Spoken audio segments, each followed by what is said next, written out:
नमस्कार। सरोजबाला संस्कृत की पाठशाला में आपका स्वागत है।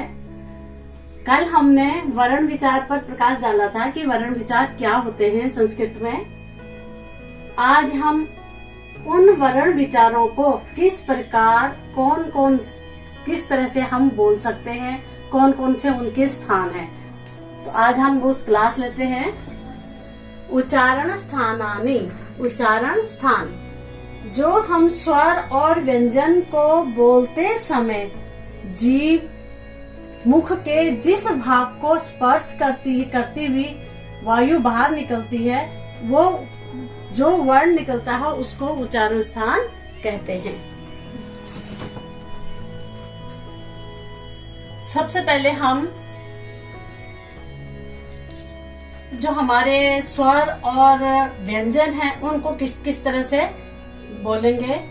जो व्यंजन है हमारे स्पर्श व्यंजन 25 होते हैं। उस स्पर्श व्यंजन का मतलब है कि मुख के किसी न किसी भाग को स्पर्श करते हुए बाहर वायु के द्वारा निकलना, उसको स्पर्श व्यंजन कहते हैं। क से लेके म तक, क से लेके म तक और ए आ और जो हमारे अंतस्थ शब्द हैं, ऊष्मण शब्द हैं, वर्ण हैं, उनमें से ह, ए आ ह, क ख ग घ ग, ये हमारे कंठ से बोले जाते हैं। अगर हम इनको उच्चारण करते समय ध्यान देंगे तो केवल गले से हमारी ये आवाज आती है। जीभ को हम एक जगह टिका के रखेंगे, हम इसको प्रैक्टिस भी करेंगे। जीभ को एक जगह टिका के रखेंगे और इन वर्णों को बोलेंगे अ, अह, ह, क, ख, ग, घ, ङ।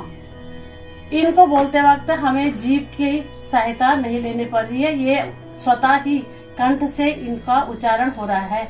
इस वजह से इसको जब गले से बोला जाता है, कंठ से बोला जाता है, तो इनका उच्चारण स्थान कंठ्य है। आगे चलते हैं।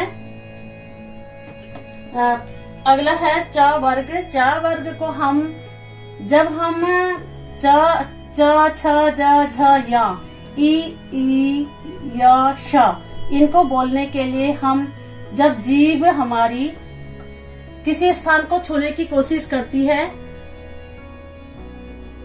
बोलते वक्त च छ ज झ या, तो जीवा है जो हमारी, ये जो हमारे मुख का अगला ऊपर का भाग है, खुरदरा सा बिल्कुल दांत और मूर्धा के नीचे तालू, इसको तालू कहते हैं। जो खुरदरा सा स्थान है, जीभ हमारी उसको छूने की कोशिश करती है इन वर्णों को बोलते समय।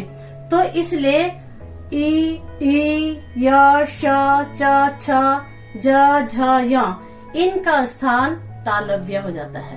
तालू से बोले जाते हैं तो इनका नाम तालव्य हो जाता है। हमारा फिर आगे है ट वर्ग। ट वर्ग ट ठ ड ढ अण, और जो हमारे स्वर हैं री री, ये भी हमारे जब बोलते वक्त हमारा ये स्थान है कटोरी नुमा स्थान है, ये चिकना होता है। जब जीभ को हम उस कटोरी नुमा स्थान पर वो मोड़कर वर्णों को बोलते हैं तो वो मूर्धा स्थान कहा जाता है। री री र श ट ठ ड ढ अण। जीभ मुड़कर इन वर्णों को बोलती है तो हमारा ये मूर्धन्य स्थान हो जाता है। मूर्धा से बोलने जाने वाला मूर्धन्य स्थान। अब हम आगे चलते हैं। त वर्ग। त वर्ग हम त वर्ग और स्वर ली ल स त थ द ध न। जीभ को कोशिश करो, जीभ को इन वर्णों को बोलते वक्त त थ द ध न, जीभ हमारी दांत की जो जड़ है उसको छूने की कोशिश कर रही है, तो हमारे ये जो स्थान है, इन वर्णों का स्थान दंत है, दंत्या। दांतों से बोले जा रहे हैं, दांतों की जड़ से बोले जा रहे हैं, तो इसका नाम, इनका नाम क्या पड़ गया? दंत्या। इनका स्थान क्या है? दंत्य। ये प्रैक्टिस भी करनी है। जैसे जैसे हम प्रैक्टिस करते जाएंगे वैसे हमें इन वर्णों का उच्चारण स्थान पता चलता जाएगा। इसका अब रह गया हमारा प वर्ग। प वर्ग और स्वर में उ और हमारा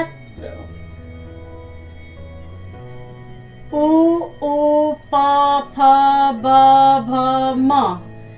इनको बोलते वक्त हमारे क्या चीज आपस में मिलने की कोशिश कर रहे हैं या मिल रहे हैं, आपस में स्पर्श कर रहे हैं? ओठ। दोनों ओठ आकृति बनाते हैं इनको, इन वर्णों को बोलते वक्त, तो इनका क्या हो गया? ओष्ठ स्थान हो गया है। क्या स्थान हो गया? ओष्ठ स्थान हो गया है। अब रह जाता है हमारा जो हमारे जो स्पर्श हैं, जो स्पर्श व्यंजन है, इनका जो पंचम वर्ण है हमारा, क ख ग घ घ, ग, च छ ज झ य, ट ठ ड ढ अण, त थ द ध न, प फ ब भ म। ये जो हमारे 5 वर्ण है, इनका उच्चारण स्थान हमारा क्या होता है? नासिका, क्योंकि ये इस नाक के द्वारा बोले जाते हैं, कंठ और नाक के द्वारा बोले जाते हैं। अंग न म। नाक से ये वायु मुख से ना निकलकर नाक से वायु निकलती है, तो ये हमारे कौन से स्थान हो गए हैं? नासिका प्लस कंठ। कंठ, गला और नासिका से हम इनको बोलते हैं। अब हमारे रह गए हैं ओ औ। ये जब हम बोलते हैं तो ये आवाज देखो कहाँ से निकल रही है और आकृति कौन सा हमारा मुख का स्थान बना रहा है? ओ औ। ओठ हमारे आकृति बना रहे हैं और आवाज हमारे गले से निकल रही है, कंठ से निकल रही है, तो ये हमारा क्या हो गया?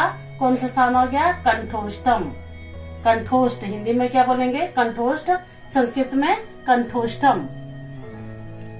इसके साथ हमारा या भी हो गया, ला भी हो गया, व रह गया।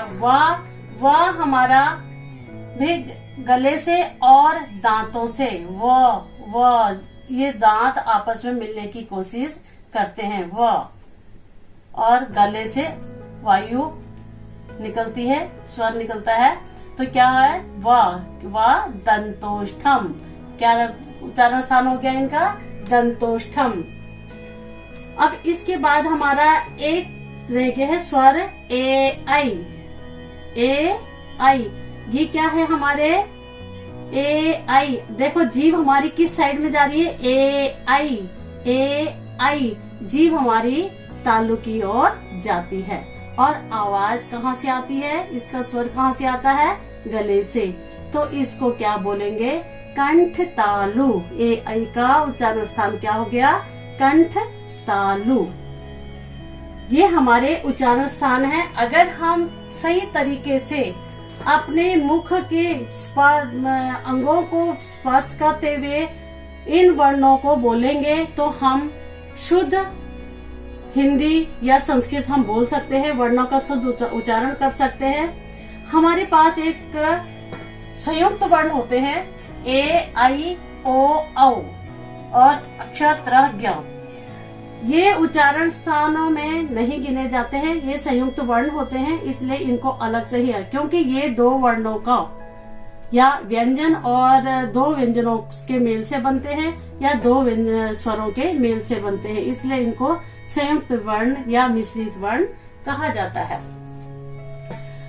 ए जो हमारा है आ और ई से मिलकर बनता है, आई हमारा ई आ और ई से मिलकर बनता है, ओ हमारा उ आ और उ से मिलकर बनता है, आओ हमारा आ और बड़ा ओ से मिलकर बनता है।